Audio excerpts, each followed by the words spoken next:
Direction Rive Sud, 7e arrondissement. Surplombant le Vieux-Port, Saint-Victor. Ici, les rues étroites se rejoignent au pied de la célèbre abbaye datant du 5e siècle, lieu hautement symbolique de la chrétienté et profondément lié à l'histoire de la ville. Saint-Victor, un quartier calme, commerçant et accueillant, où des maisons de ville et de petits immeubles marseillais lui donnent des airs de village.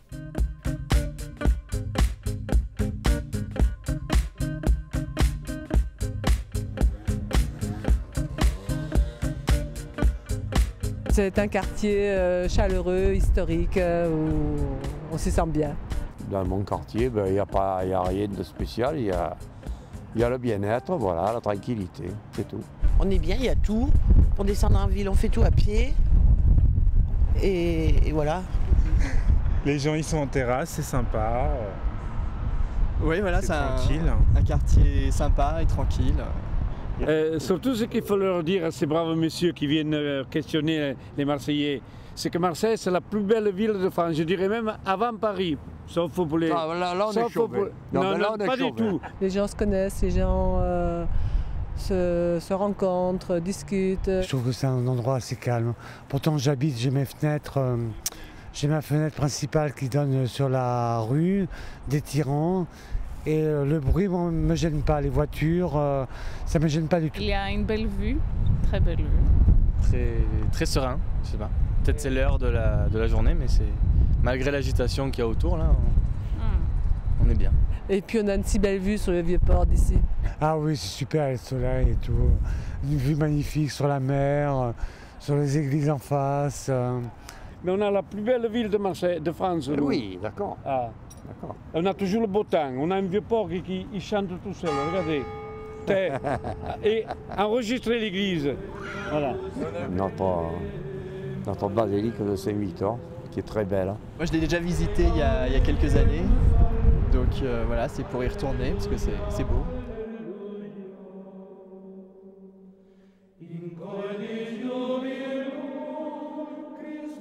Ouverte au public, c'est une visite incontournable pour les touristes qui viennent à Marseille.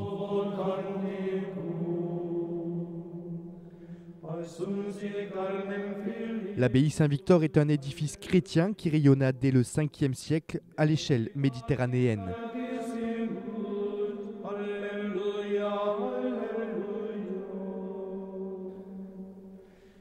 Ses richesses tant sur le plan historique que patrimonial donnent à l'abbaye Saint-Victor son titre de monument historique en 1840.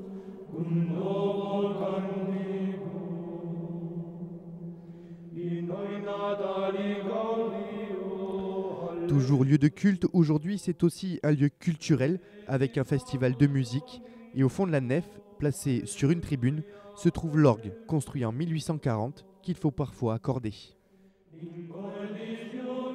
Tous les 30 ans. Tous les 30 ans. Sauf les jeux d'anches. Les jeux, c'est par saison, ça. 3 fois dans l'année, ça. Tout ce qui est jeux d'anches. Mais les jeux de fond, c'est tous les 30 ans. Quand on sort la tuyauterie, on la nettoie, et on la remet, et après on est obligé de la raccorder.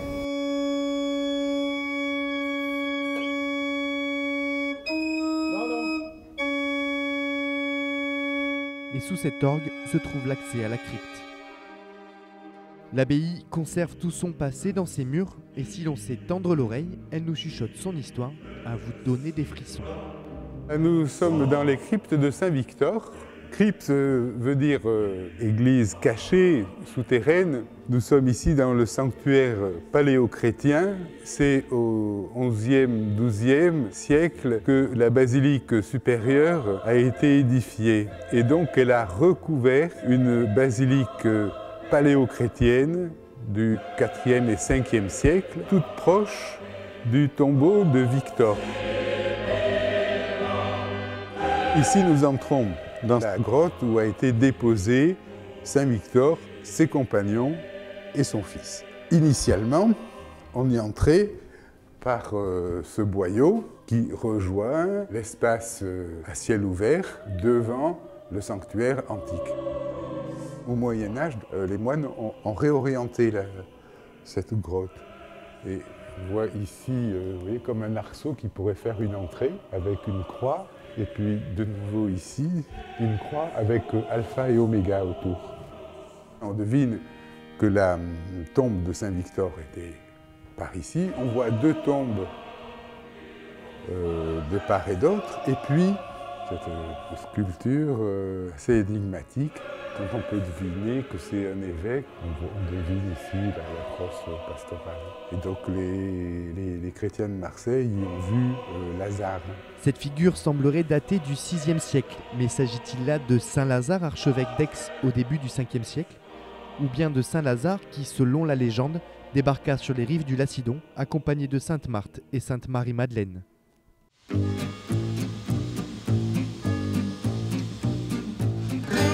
En sortant des cryptes, une odeur prononcée de fleurs d'oranger, le four des Navettes tourne à plein régime. Boulangerie marseillaise de renom, son histoire est étroitement liée à l'abbaye. C'est ici que l'on retrouve la véritable navette. Elle est fabriquée depuis plus de 200 ans et sa forme n'est pas un hasard. Monsieur Aveyroux, à l'époque, a souhaité également rendre hommage aux saintes qui sont arrivées sur nos rives, portant l'évangile en Provence. Et pour lui, navette, c'est navet, barque en latin. Et pour lui, ça serait la barque dans laquelle les saintes sont arrivées sur nos rives. Donc elle a cette taille, cette forme, et on n'a rien changé depuis 1781. Depuis, la recette originale de ce biscuit sucré, sec et parfumé est gardée précieusement. Mais si on ne dévoile pas tous ses secrets, en hiver, vous pouvez tout de même assister à sa cuisson. Parce que durant les périodes d'été, il fait trop chaud, donc on descend en bas parce que sinon le magasin il serait rempli de buée. Ce serait vraiment insupportable pour les clients et pour les vendeuses. Voilà. C'est un four en fait qu'on chauffe avec l'engueulard. Il n'y a aucun autre moyen de le chauffer en fait. Il y a une résistance, un feu de bois à l'intérieur. À la base, c'est un four en feu de bois. On va le chauffer à gauche, au milieu et à droite. Voilà. Suivant un certain temps. Et en fait, après, il va rester chaud pendant environ 2 heures. Mais sachez que les personnes allergiques aux œufs et au beurre peuvent en consommer. C'est peut-être déjà un indice. Comptez 9 € la douzaine. Il est possible de les commander sur Internet. Mais préférez quand même vous rendre à la boutique. Dès la mi-novembre, le four traditionnel sera alors allumé.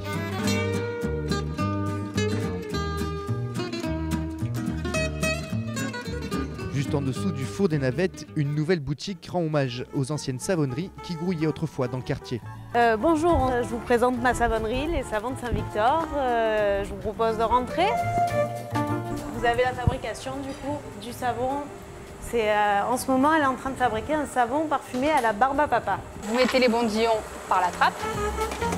Les bondillons, ce sont ces petits grains de savon colorés et aromatisés. Et sous les yeux des clients, ils vont subir plusieurs opérations. On se sert de cette machine qui s'appelle une boudineuse. Donc ça sert en fait à ce que le parfum et le colorant se mélangent bien à la matière savonneuse, que vous ayez un savon homogène. Donc il fait ce parcours et il sort sous forme de spaghetti. La pâte est alors bien mélangée, on lui donne une forme et on estampille le savon, le tout à la main et tant qu'il est encore chaud, à s'y méprendre avec un chamallow. C'est pas des bonbons, c'est du savon. C'est un savon qui fait 25 grammes et qui du coup permet de faire un message. Par exemple, là on a marqué Fanny, on peut marquer savon, on a Victor, on peut faire Marseille. On a des parfums super originaux avec la barbe à papa, le nougat, le chocolat, mais on a aussi du basique classique, de la lavande, de la fleur d'oranger, de la verveine, du citron. Donc au final, on n'a pas de clientèle type. Souvenir indispensable pour les visiteurs, la réputation du savon de Marseille n'est plus à faire.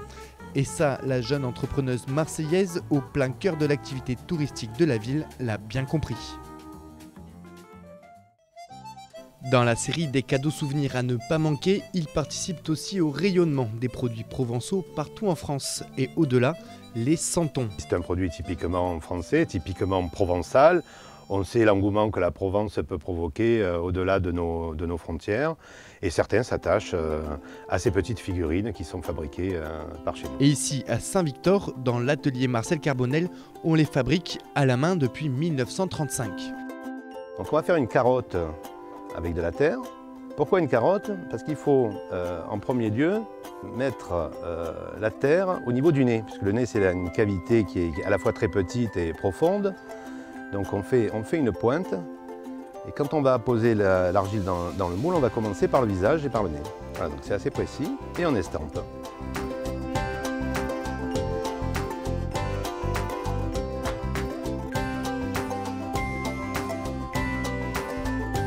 Ensuite, il faut presser la boule d'argile pour qu'elle prenne forme et enfin retirer les petites imperfections. Alors d'abord au couteau, on a ensuite pris la couture.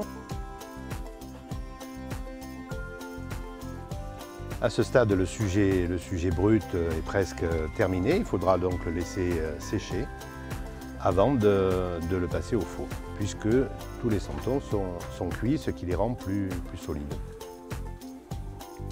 Une fois les santons passés au four, ils sont aussi peints à la main.